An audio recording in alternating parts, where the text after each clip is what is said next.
capítulo de número 15 e o versículo 16. Não me escolhestes vós a mim, mas eu vos escolhi a vós e vos nomeei para que vardes e deis fruto, e o vosso fruto permaneça, a fim de que tudo quanto em meu nome pedirdes ao Pai, Ele vos conceda. Memorize essa parte. Para que vardes e deis fruto, e o vosso fruto permaneça. Para que vardes e deis fruto, e o vosso fruto permaneça. Senhor Jesus, muito obrigado por mais uma oportunidade de estarmos diante da Tua incomparável, inacessível, majestosa, gloriosa, potentosa e soberana presença. Pai, fale aos corações de Teus filhos, de todos que vieram aqui te buscar, te louvar, te adorar, na expectativa de que o Senhor fale aos seus corações e alimente as suas almas. Pai, este é o meu pedido, este é o nosso desejo, é o nosso objetivo, por isso assim venha e a todos abençoe em nome de Jesus. Amém. Deus abençoe, pode sentar, me dê alguns minutos da sua atenção, por gentileza.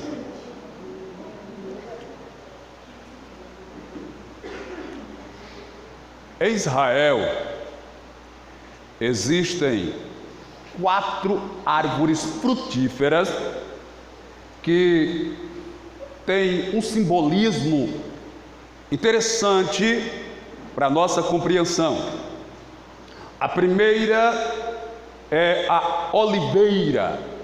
A oliveira representa a unção do Espírito Santo. É a primeira árvore que produz o fruto chamado azeitona, que passando por um processo, sendo esmagada, vai gerar o azeite, e este mesmo azeite vai representar o Espírito Santo. É a primeira árvore. A oliveira representa a unção do Espírito Santo. A segunda árvore é a videira. Videira é a árvore que produz uva, não é uveira, é videira, na forma gramática correta de falar. A videira vai representar a alegria do Espírito Santo. Por isso, o apóstolo Paulo, quando escreve aos Efésios 5,18, ele diz: não vos embriaguei com vinho, em quem há contenda, mas enchei-vos do Espírito Santo. Por quê? Porque o vinho na Bíblia vai representar a alegria literal do ser humano, a alegria literal do homem. Quando o ser humano queria estar alegre, queria alcançar algum tipo de euforia e de felicidade, ele bebia vinho, porque aquilo provocava no seu sistema nervoso uma sensação de alegria. Aí o apóstolo Paulo disse: vocês não precisam do vinho para estar alegre, não vos embriaguem com vinho, porque o vinho aparentemente ele traz alegria, mas no final ele vai gerar contendas, brigas, desgraças, misérias e morte. Então não se embriaguem com vinho quem há contenda, mas enchei-vos do Espírito Santo. É por essa realidade que quando alguém fazia o voto de nazireado, que podia ser parcial ou poderia ser total, poderia ser por um período da sua vida ou por toda a sua vida, poderia ser do seu nascimento ou da sua morte, ou no meio da sua vida você podia entregar por um período ou até o fim da vida. Mas uma das maiores exigências que eram feitas ao nazireu é que ele não podia comer uva, não podia comer passa, que também é uva seca, não podia beber vinho, nem nada que viesse da videira. O nazireu podia usufruir. Por quê? Porque ele tinha alguém, louvado seja Deus, que lhe proporcionava a alegria esperada e desejada do seu coração, que no caso é Deus. Então, para o nazireu, a alegria dele está em Deus, está na obra de Deus, está na casa de Deus. O nazireu, aleluia, se alguém chamar ele para ir para a pizzaria no dia do culto, eu sei que é uma tentação, mas o nazireu, ele diz: não, eu não vou para a pizzaria. E alguém diz: por quê, rapaz? Eu sei que tu é apaixonado pela pizza de 4 queijos. Ele diz: é porque hoje tem algo melhor do que a pizza de 4 queijos, tem algo melhor do que a Coca-Cola com gelo e limão, tem algo melhor. O que é? Tu vai para a churrascaria? Só pode ser: não vou para a churrascaria, que também seria bom. Eu vou para um lugar aonde não irei receber coisa dessa terra, coisa dessa esfera. Eu vou para um lugar aonde eu vou desfrutar daquilo que o dinheiro não pode comprar, que a prata não pode comprar, que o ouro não pode comprar, que o cientista não consegue alcançar, que o intelectual não consegue alcançar. Eu vou para a presença de Deus.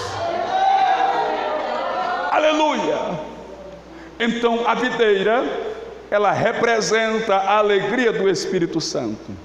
A terceira árvore é a figueira, que representa a prosperidade, tanto material como, no nosso caso, a prosperidade espiritual. A figueira é a árvore que vai representar a prosperidade, a riqueza do Espírito Santo na vida do cristão, louvado seja Deus.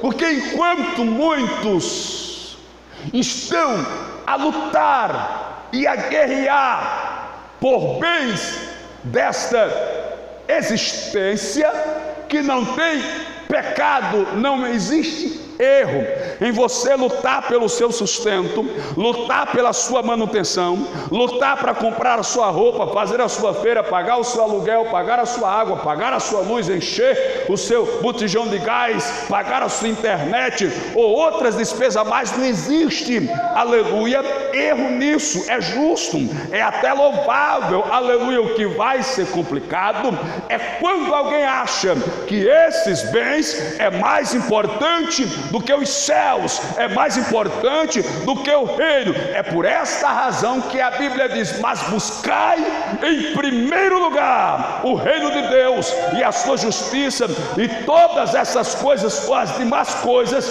te serão acrescentadas. É por esta razão que quando Pedro e João vão para o templo orar às 3 horas da tarde, parece-me que eles estão indo para o círculo de oração. 3 horas da tarde é esse o horário do círculo de oração, e eles estão indo para o templo. Quando eles chegam na porta do templo, lá está um paralítico que tem 40 anos e é posto todos os dias ali na porta do templo para pedir esmola, para mendigar, para que alguém lhe dê alguma ajuda, lhe dê algum benefício, lhe dê alguma esmola. Aí quando chega Pedro e quando chega João, ele olha para Pedro, também olha para João e pede uma esmola, e a Bíblia diz que ele, esperando receber deles alguma coisa, Pedro disse: olha para nós.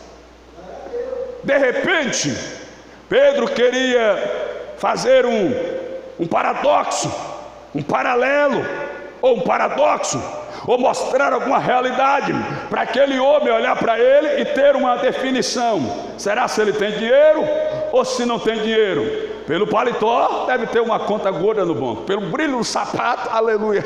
Às vezes a gente se engana assim, né? Aleluia. Mas o Pedro mandou que ele fizesse uma análise em Pedro, aleluia, porque o crente anda bonito, anda elegante. Logo alguém nos confunde com advogado, nos confunde com deputado. Outro dia as irmãs foram comprar os pneus para me doar para o carro, para almoçar no shopping, e a moça chegou: o senhor não é o homem da televisão? Eu digo, sou não. Se é, sim, eu sou o homem da televisão. Eu digo, não sou. E a irmã já é. Eu disse, oxe, mano, a senhora não tomou o seu remédio não, foi? Confunde simplesmente porque a gente anda com um certo pote, mas aí de repente pensa que tem dinheiro para estar de cabeça baixa. Se cair 50 centavos, é milagre, meu irmão. Aí Pedro disse, olha para nós. Aí ele olhou para fazer uma análise, para ver se a esmola ia ser grande ou ia ser pequena, aleluia. Quando ele olhou, ele fez uma análise, com certeza vai sair um negócio bom, pelo traje, pelo alinhamento, pela postura, vai ser um negócio bom. Aí Pedro quebrou, aleluia, o clima dele, olhou para ele e disse, nós não temos prata e nem ouro. Aí ele ficou triste. Aí Pedro disse, nós não temos prata nem ouro, mas o que temos, quem sabe ele pensou que era diamante, pérolas. Não tenho prata não, mas o que eu tenho, isso eu vou te dar, aleluia. Em nome de Jesus Cristo de Nazaré, levanta-te e anda.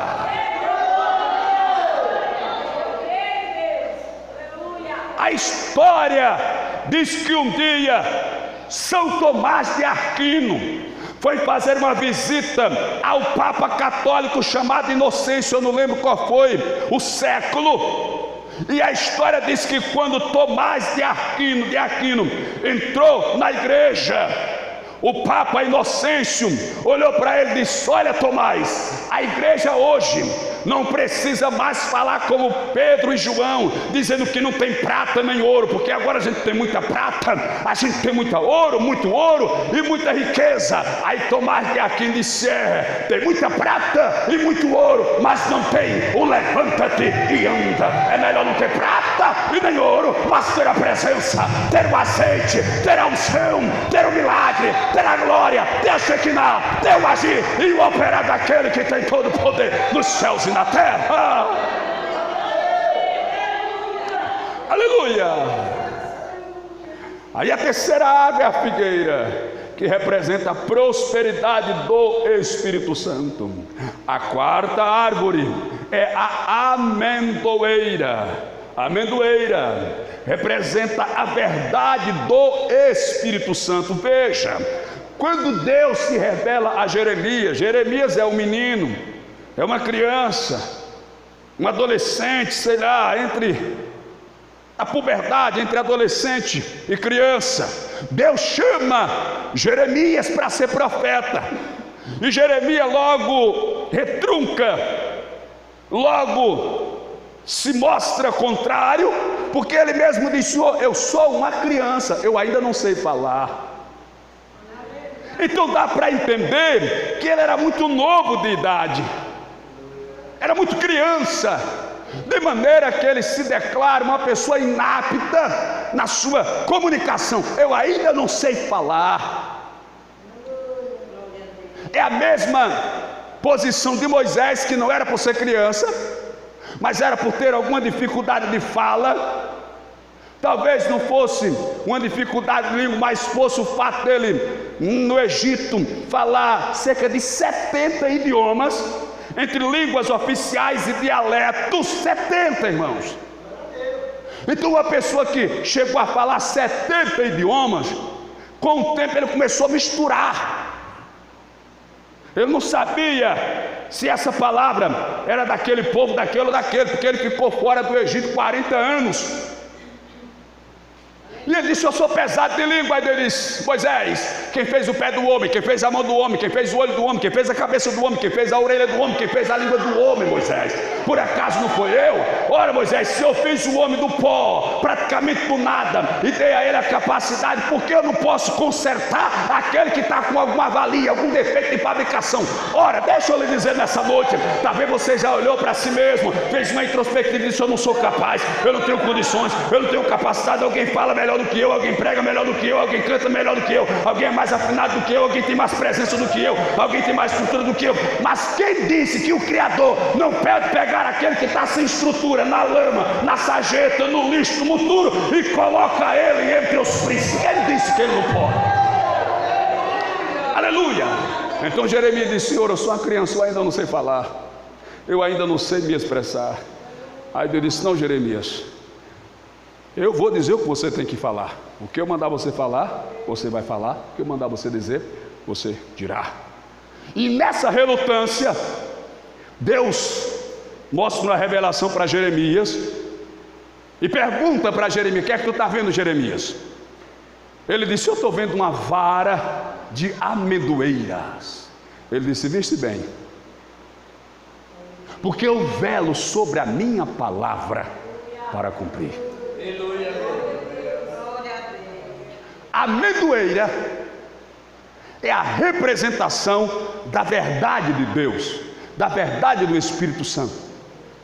Talvez, eu já preguei isso em algum momento, não sei se é aqui, mas em algumas congregações eu tenho isso gravado, que a gente facilita em mentir, e tem gente que não sabe que mentira é um dos piores pecados, é um dos pecados que Deus mais abomina. Então você que é filho, filha, não minta para sua mãe, não faça coisa para ter que mentir, não minta para sua mulher, nem minta para o seu marido, nem minta para o seu filho, porque a mentira é um dos pecados que impede o homem de entrar no reino. Não sei o que dizer a Bíblia em Apocalipse 22:15, ficaram de fora os cães, os feiticeiros, os adúlteros, os homicidas, os idólatras e todos aqueles que amam e praticam a mentira. Está na Bíblia. Então não pense que mentir é coisa tola. A mentirinha é uma besteirinha. Alguém faz uma comparação entre lei e graça e revela que hoje, o tempo da graça, nós temos muita liberdade. Porque no tempo da lei, se alguém adulterava, era apedrejado. Se alguém matava, era morto, porque era olho por olho, dente por dente, mão por mão, pé por pé, vida por vida. Alguém cometia algum pecado, ele estava sujeito à morte, por apedrejamento ou outro castigo. Na graça, o único pecado que levou alguém a ser morto por Deus foi o pecado da mentira. Você já leu isso? Você já leu que no tempo da graça, o único pecado que fez alguém morrer na presença de Deus foi a mentira? A Bíblia diz que no tempo dos apóstolos, os discípulos vendiam as propriedades e os bens levavam para os pés dos apóstolos para distribuir entre os irmãos. Ananias e Safira tinham uma propriedade e venderam. Eu vou usar a moeda do nosso país e no valor de hoje, 10 mil reais. Vendeu por 10 mil reais. Aí ele chamou a mulher, combinaram os dois, lá no escondido, lá no seu quarto, sem ninguém saber, sem ninguém filmar, sem ninguém gravar, porque hoje é complicado, mas naquele tempo não tinha. Aí um combinou, disse: olha, eu vendi por 10 mil, mas eu vou guardar 5 mil, e eu vou dizer que vendi por 5, aí a gente vai depositar lá, e todo mundo vai aplaudir a gente, vão dizer que a gente é caridoso, que a gente é amoroso, que a gente tem fé, que a gente é isso e tal, mas 5 está guardado para uma emergência, para uma reserva, aleluia, porque se alguma coisa der errado na nossa vida, alguém adoecer, alguém passar mal, a gente tem um dinheiro de reserva ali. Aí chegaram lá onde estava Pedro, que era o apóstolo da época, o presidente do ministério. Ananias vai e diz: vendi a propriedade, está aqui o dinheiro da propriedade que eu vendi, 5 mil reais. Aí Pedro olhou para ele e disse: ô Ananias, a propriedade não era tua. Se tu vendesse e ficasse com o dinheiro, não era teu? Se tu também não vendesse, a propriedade não continua sendo sua? Por que foi então que Satanás, olha o peso aqui, encheu o teu coração para tu mentir ao Espírito Santo de Deus?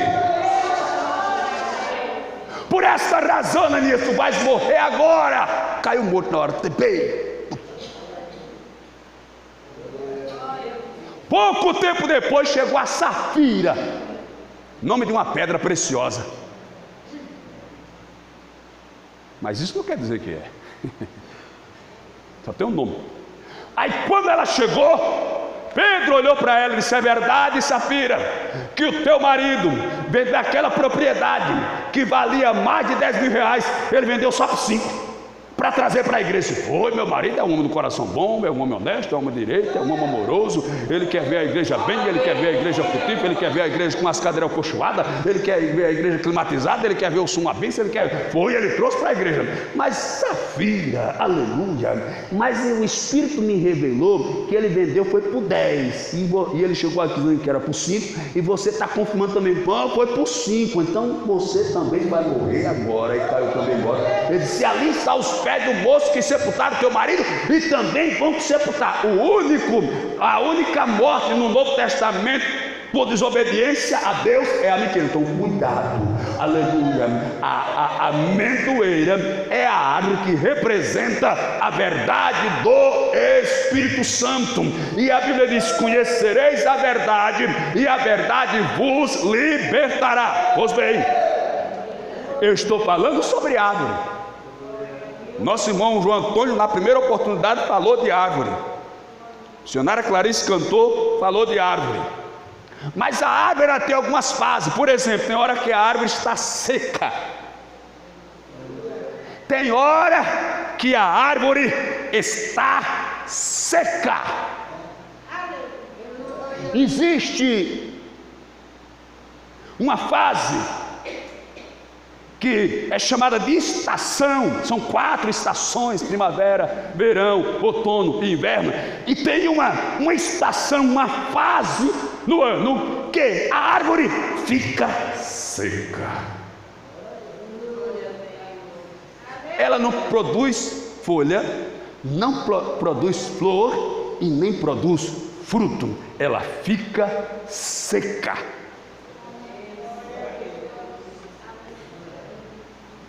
E quando a árvore está seca, ninguém quer se aproximar dela.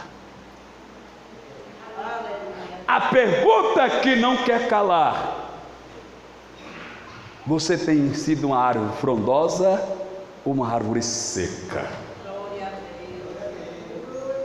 São fases. Mas aí tem uma outra situação que pode vir sobre a árvore. Ela pode ser cortada. E tem um hino aí muito famoso da árvore cortada. Ela pode ficar seca e ela também pode ser cortada.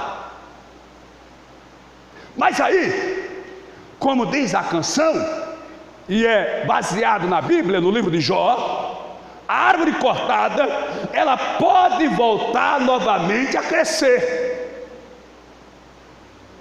Assim também, como a árvore seca, passando aquela estação de secura, ela pode voltar a rejuvenescer, ficar viçosa, florescer. A árvore cortada também pode voltar a viver. Só que você precisa entender uma coisa. A leitura que fiz também fala sobre árvore. João Batista, ele disse que uma árvore boa não pode dar má fruto, nem uma árvore má dá bom fruto. E ele diz, pelo fruto você vai conhecer a árvore. Não tem como você colher uva dos espinheiros ou dos espinhais. Não tem. O fruto é conforme a árvore. João, ele vai dizer que a árvore que não der bom fruto é cortada. Então não é só dar fruto, o fruto também tem que ser bom. Porque às vezes a pessoa produz muitos frutos, mas o fruto às vezes é azedo, às vezes é amargo, às vezes crua, não amadurece. Não é só frutificar, o fruto tem que ser bom. Senão a árvore é cortada. Só que essa aqui, ela não tem mais volta. Por quê? Porque João diz assim: o machado já está posto à raiz. O machado já está posto à raiz. O que é que ele está dizendo? Se cortar no tronco ou no caule, ela pode voltar a crescer. Mas Deus, irmão, quando se abusa com a árvore, ele corta na raiz.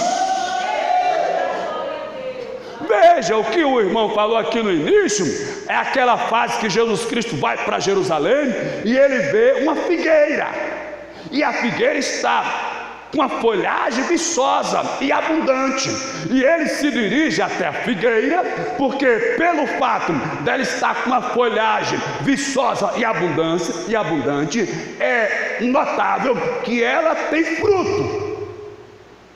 E se eu não me engano, a figueira, ela tem 2 safras no ano, e ela só tem um intervalo, parece de 1 mês, ou são 2 meses, irmão. Ela produz fruto 10 meses no ano. Jesus Cristo foi, claro que Ele é Deus, mas Ele está trazendo uma lição para a gente. Jesus Cristo foi na certeza, entende? Eu estou falando entre aspas, que ia ter fruto naquela árvore, por 2 questões. Primeiro, porque ela produz fruto praticamente um ano inteiro. Segundo, porque ela estava com uma folhagem viçosa e abundante. Então Jesus Cristo disse: tem fruto. E às vezes a gente se engana, irmãos. Às vezes tem muitas folhas, às vezes tem muito brilho, mas não tem fruto.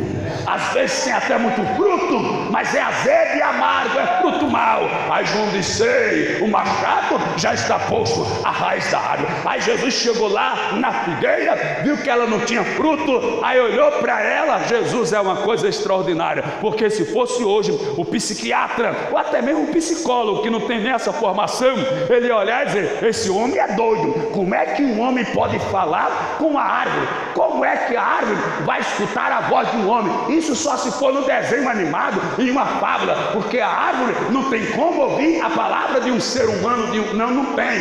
Aleluia. Isso você pensa, mas quando Deus fala, a árvore ouve, o urubu ouve, a baleia ouve, o mar ouve, o vento ouve, a tempestade ouve, e todos obedecem à voz daquele que tem todo o poder nos céus e na terra. Às vezes quem não quer obedecer são eu e tu, que são rebeldes, são mesquinhos, mas a baleia escuta e atende, o urubu escuta e atende, a árvore escuta e atende, o mar escuta e atende, obedece. Mas eu e tu é que quer dar uma de bonitão, de gostosão, de lindão e não quer obedecer. Mas aprenda, meu irmão, quando o homem não obedece à voz de Deus, aleluia, o machado já está posto à raiz da árvore. Glória! Glória! Veja, ela pode ser cortada, mas ela também pode ser podada. Podar é aparar. Podólogo, parece que é quem cuida de unha, né? Será? Médico de unha.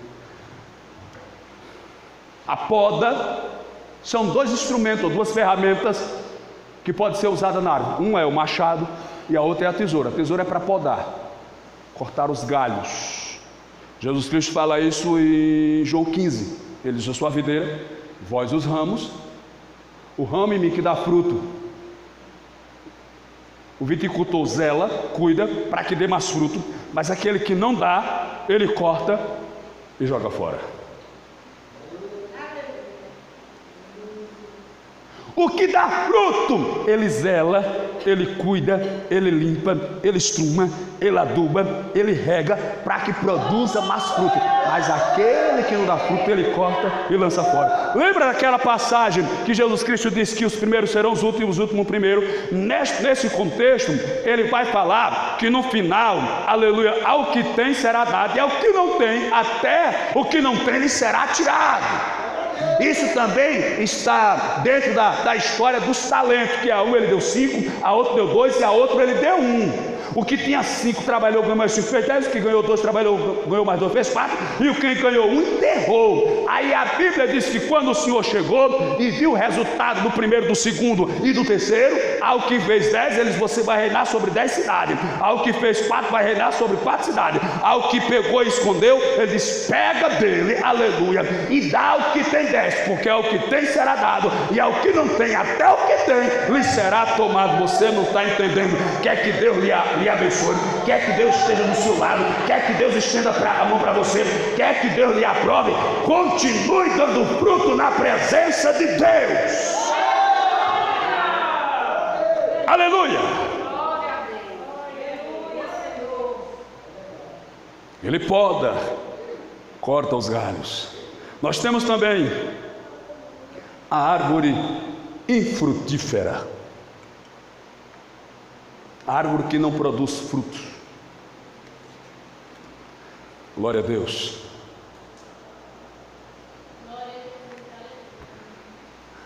Quando ela produz o fruto que é mal, ela é cortada. Mas tem aquela que não produz fruto. Veja, Jesus Cristo conta uma história, e ele disse que um certo moço, ele tinha uma vinha, e no meio da vinha ele plantou uma figueira. Isso era normal. Os homens abastados, os homens ricos, que tinham algumas plantações, ele costumava plantar uma figueira no meio da sua plantação.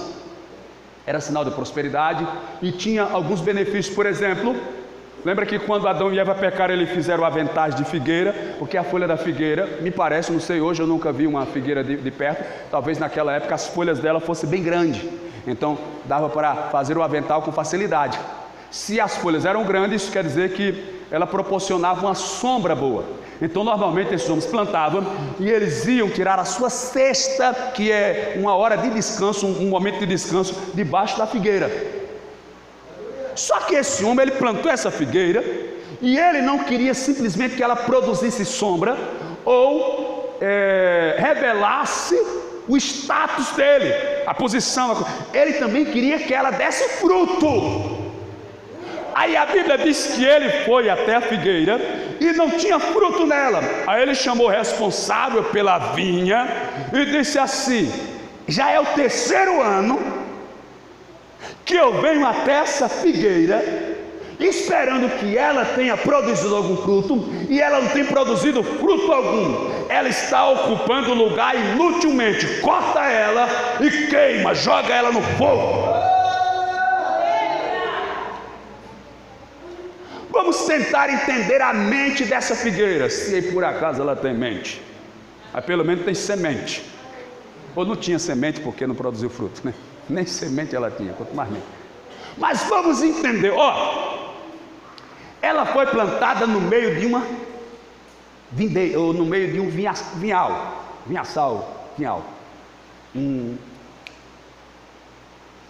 Então ela foi plantada ali no vinhedo, essa é a palavra correta, no meio do vinhedo, foi plantada a figueira.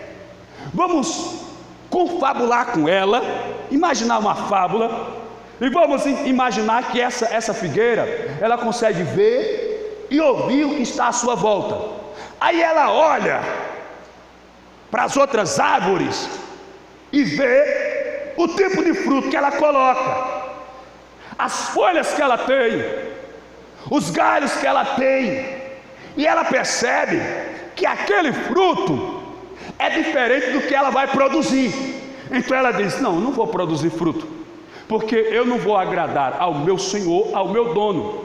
Veja que todas as árvores que estão aqui, que são as vinhas, que formam o vinhedo, produz uva, e o meu fruto que eu vou produzir não é uva, não é figo. Então com certeza o meu Senhor não vai se agradar do meu fruto, porque o meu fruto vai ser diferente do fruto dos demais. Veja que até a árvore poderia ter, eu estou confabulando aqui com os irmãos, uma conjectura. Veja que até a árvore, ela ia se sentir mal, porque o seu fruto ia ser diferente dos demais. E às vezes acontece de uma maneira mais contundente. Por quê? Porque tem hora, irmãos, que no meio da multidão, Deus se levanta para dar um fruto diferente. Louvado seja Deus. Deus se levanta para fazer uma obra diferente. Deus te levanta e te dar um dom diferente, uma chamada diferente, uma capacidade diferente, algo diferenciado. E às vezes a gente fica até meio constrangido, meu Deus, mas por quê? Não se preocupe, não queira se justificar nem se explicar. Faça o que o dono da vinha está mandando. Dê o fruto para o qual o seu Senhor lhe plantou para dar. Lembra que quando Jacó deu a túnica de cores variadas para José, os seus irmãos irmãos ficaram tudo revoltados. Problema deles se o pai quis dar a túnica de cores variadas para José. Problema de fulano de Beltrano. Mas aquilo que Deus colocou na sua mão, faça. Aquilo que Deus colocou na sua mão, cumpra. A tarefa que Deus lhe deu, realize, porque senão Ele vai mandar cortar. Aleluia! Glória! Aleluia! Bendito seja Deus! Glória! Aí a Bíblia diz que o viticultor, ele intercedeu pela figueira. Ele disse: meu senhor, me dê mais uma oportunidade. Pelo menos mais este ano. Eu vou trazer mais adubo, mais estrume. Eu vou regá-la melhor, eu vou podá-la melhor, eu vou trabalhar melhor com ela, para que na próxima oportunidade ela possa produzir. Porque o meu Deus é um Deus de oportunidade, é um Deus misericordioso, aleluia. Porque tem hora que Deus olha para mim e para você, que estamos a desprezar, aleluia, o talento, aleluia. Não, porque tem hora que a gente pensa que aquela nossa atitude é uma atitude nobre. O rapaz que recebeu só o talento, ele disse assim: eu vou pegar esse talento, vou colocar nesse lenço, calma o microfone, e vou esconder, vou enterrá-lo, vai ficar guardado. Quando o meu senhor voltar, aí eu vou lá, desenterro o talento, tiro ele do lenço e devolvo para o meu patrão, para o meu senhor, para o meu mestre. E assim ele fez, aleluia, glória a Deus. Quando o seu patrão chegou, ele foi lá, pegou o talento que o patrão tinha lhe dado, ele tinha enterrado e foi devolver. Sabe o que foi que o patrão disse para ele? Servo mau, servo negligente, servo preguiçoso, servo molenga, porque você nem ao menos colocou na mão do banqueiro para render algum juro, você enterrou. Não, mas aí ele justificou: porque eu tive medo, eu fiquei com medo. Olha, por isso que Jesus Cristo, por isso que Deus, quando quis libertar Israel dos midianitas, mandou os leões dos inimigos medrosos, os covardes, que vazam, que pegam o beco. Se quiser eu dou o dinheiro do Uber para eles ir embora, porque eu não quero covarde nem medroso no meu exército. Tem que ser homens e mulheres corajosos e valentes. Louvado seja o nome de Jesus. Aleluia. Glória a Jesus. Mas aí, meus queridos, a Bíblia tem uma passagem interessante, conhecida por todos nós, que é o Salmo de número 1. O Salmo de número 1 diz assim: bem-aventurado o varão que não anda segundo o conselho dos ímpios, não se detém no caminho dos pecadores, nem se assenta na roda dos escarnecedores. Antes tem o seu prazer na lei do Senhor, e na sua lei medita de dia e de noite, pois será como árvore plantada junto aos ribeiros de água, aleluia, cujas folhas não caem, que dá o seu fruto na estação própria, cujas folhas não caem, e tudo quanto fizer prosperará. Bem-aventurado o varão que tem o seu prazer na lei do Senhor, na palavra, na Bíblia, no culto de ensino, no culto de doutrina, no culto de instrução, tem prazer e se alimenta. Este será como a árvore plantada junto ao ribeiro de água. Isso é tão poderoso, irmão. Veja o que Jesus me revela nesse momento. Isso é tão poderoso que a leitura que eu fiz em Mateus diz que aquele que ouve a palavra de Deus e a pratica é semelhante a um homem sábio que edificou a casa sobre a rocha. Veio o vento, veio a chuva, veio as torrentes de água e bateu com força naquela casa, mas ela permaneceu firme. Veja que essa árvore, ela está plantada junto ao ribeiro de água. Mesmo por como ela é quem medita na palavra, mesmo se esse ribeiro um dia der uma enchente, vier o dilúvio, ela permanece firme. Louvado seja Deus. Quando Paulo está no navio que vai para Roma e vem a tempestade, o tal de Euraquilão, que é uma tempestade de vento que deixa eles 20 e tantos dias a mercê, sem direção, sem rumo. Aí a história diz que quando eles estão chegando perto da ilha de Malta, eles jogam a braça para saber se acham terra, e quando eles chegam a uma certa fundura, eles jogam 4 âncoras que vai sustentar o navio, vai prender o navio, para o navio ficar firme, para o navio ficar estático, para o navio ficar firme no lugar. Louvado seja Deus. Só que alguém disse que a âncora, ela lhe detém, ela lhe segura e não deixa você avançar. Louvado seja Deus. Mas a raiz, ela também te prende e te segura. A diferença da âncora para a raiz é que a âncora te segura e não lhe produz nada, mas a raiz, mesmo você parado, você cresce, mesmo você no lugar, você dá fruto, mesmo firme no lugar, você prospera. Glória a Jesus de Nazaré, exaltado para sempre seja o nome de Jesus. E sabe o que é que acontece quando a árvore ela dá o fruto na estação própria?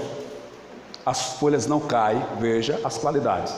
Ela dá o fruto na estação própria, as folhas não caem e tudo quanto ela faz prospera. Quando o rei, se eu não me engano, Nabucodonosor, ele tem um sonho, ele sonha com uma grande árvore,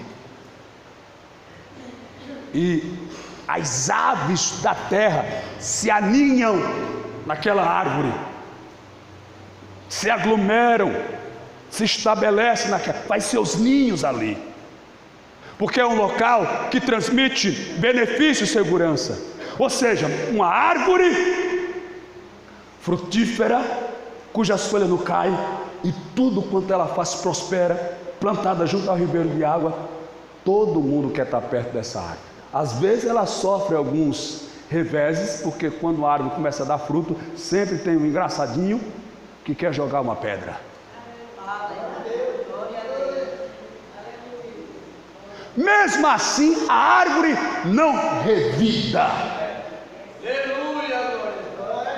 A árvore é capaz de alimentar aquele que lhe apedreja.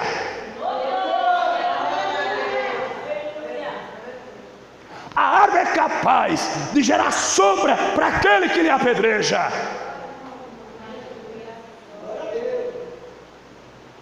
Então, guarda essa revelação. Seja uma árvore, meu irmão. Seja uma árvore que dá fruto. Uma árvore cujas folhas não caem. Dá o fruto na estação própria, para que tudo que você fizer prospere. Assim você vai ver que todos vão querer estar do seu lado, estar perto de você, Obviamente, quando a pessoa não é essa árvore, ela fica procurando alguma árvore. É por isso que às vezes alguém está aqui, alguém está ali, alguém está acolá, porque ele não é árvore, ele está à procura de um alento. Então nós precisamos ser essa árvore que vai gerar fruto na estação própria, as folhas não vão cair e tudo quanto fizer prosperará. Abacuque, estou no meu horário, tenho 4 minutos ali para terminar. Quando ele traz aquele texto que, quando a gente prega com empolgação, até a telhas balança, ele diz: ainda que a figueira não floresça, não haja fruto na vide, o produto da oliveira falhe, os campos não produzam mantimento, as ovelhas sejam exterminadas, e nos currais não haja gado, todavia eu me alegrarei no Senhor e exultarei no Deus da minha salvação. Veja, ele fala de pelo menos 3 árvores. Ainda que a figueira não floresça, não haja fruto na vide e o produto da oliveira falhe. Só faltou a amendoeira. Se mesmo que a figueira não floresça, não haja fruto na vide e o produto da oliveira falhe, os campos não produzem mantimento, as ovelhas sejam exterminadas, não se faz nada. Todavia eu me alegrarei no Senhor e exultarei no Deus da minha salvação. Pastor, por que Abacuque disse isso? Eu vou lhe dizer por quê. Entenda a revelação. Era porque ele era uma árvore, e ele era uma árvore frondosa, que dava fruto na estação própria, as folhas não caíam, tudo quando ele fazia, ele prosperava. Então a árvore que produz fruto, ela não se preocupa se aquela não está dando, porque ela tem fruto em si mesma.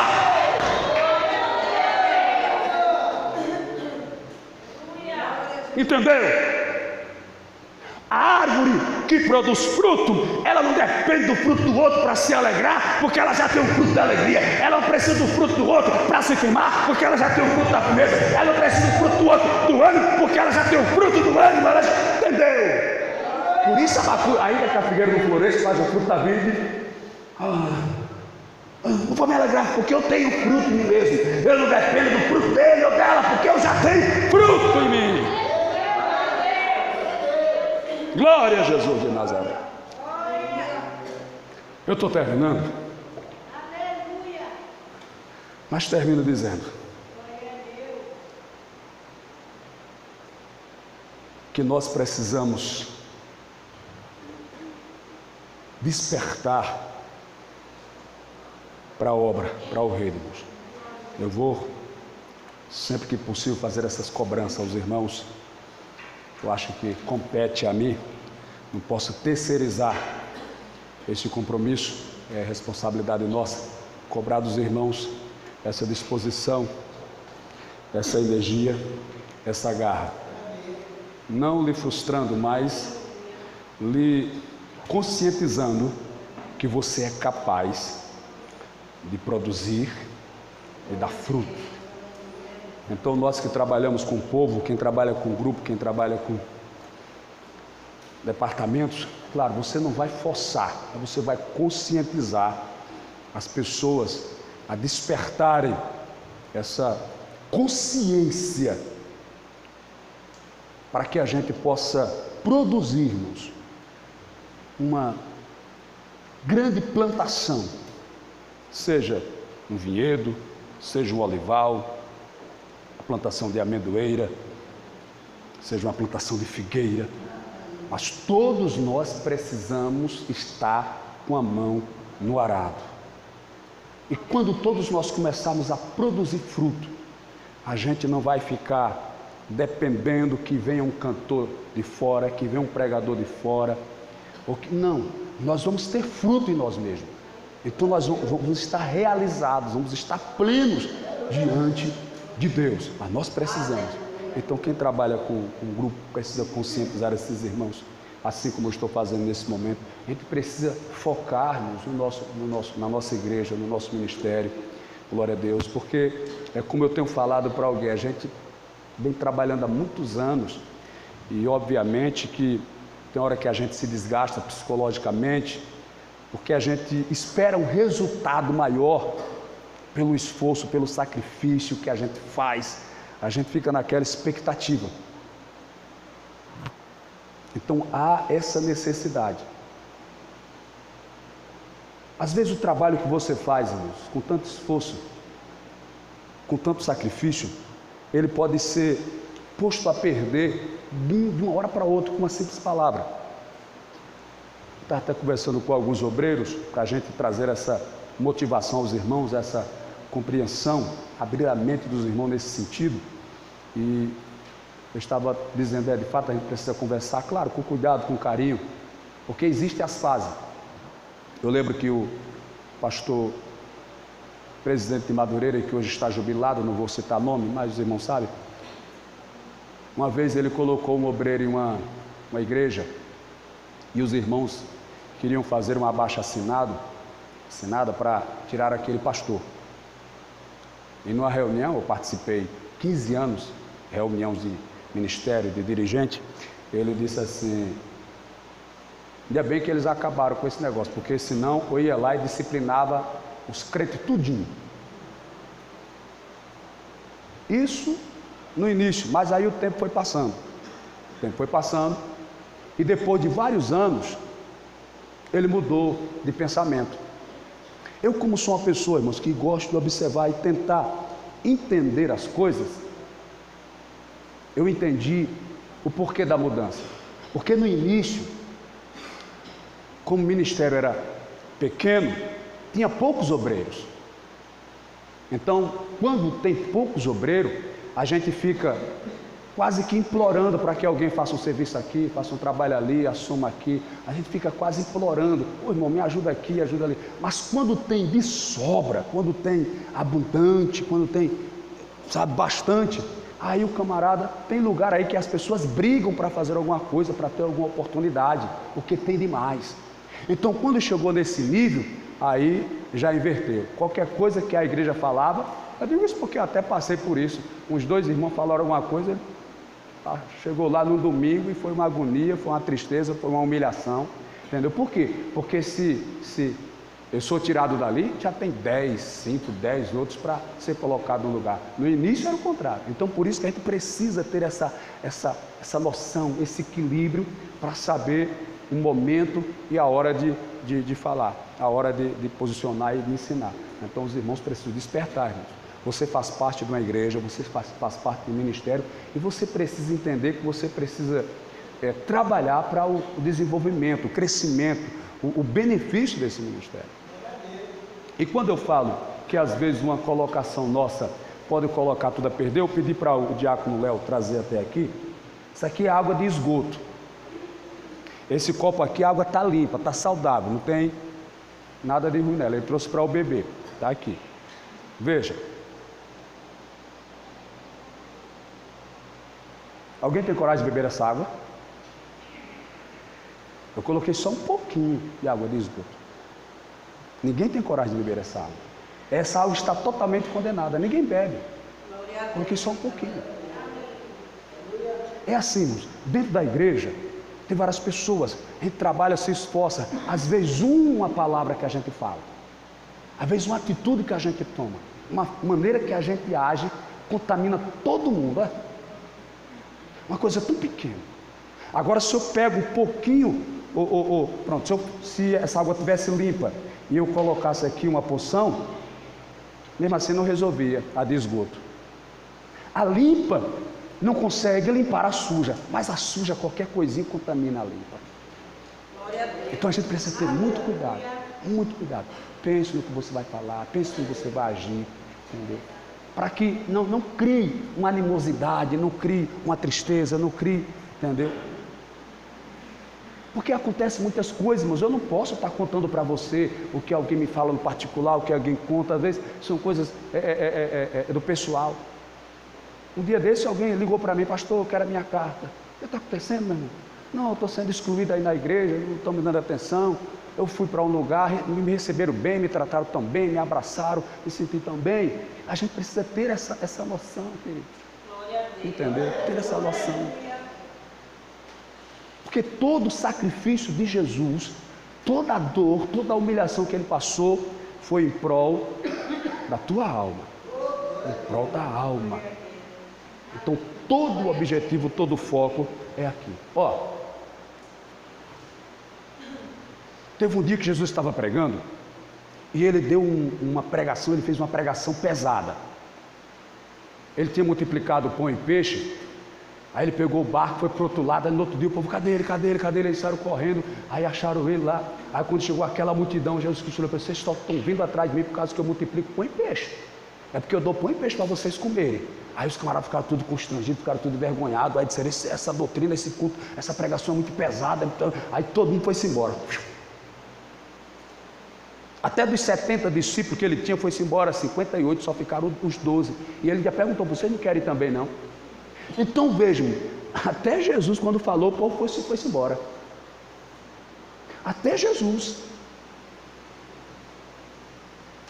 Porque Jesus poderia falar e a pessoa, mas até Jesus usou um discurso pesado e eles foram.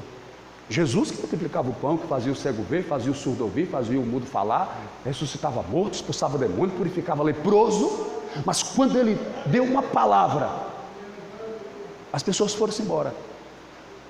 Não ficaram nem quando foi Jesus que estava pregando, imagina eu. Poxa, esse bicho feio aí, esse careca. Careca não, quase careca. Você meio careca. Você está entendendo o que eu estou falando? Então a gente precisa ter essa conscientização. Então, queridos, faça um esforço, entendeu? Eu estou me sentindo mais animado, só que eu tenho que ter um controle. Eu digo mais animado fisicamente, mas amanhã já quero fazer um culto de rua. Talvez quinta-feira eu não venha, mas vocês é para vir. Olha, minha mãe aniversariou, irmão. Eu não fui visitar a minha mãe. A minha família foi quase toda lá. Fizeram churrasco.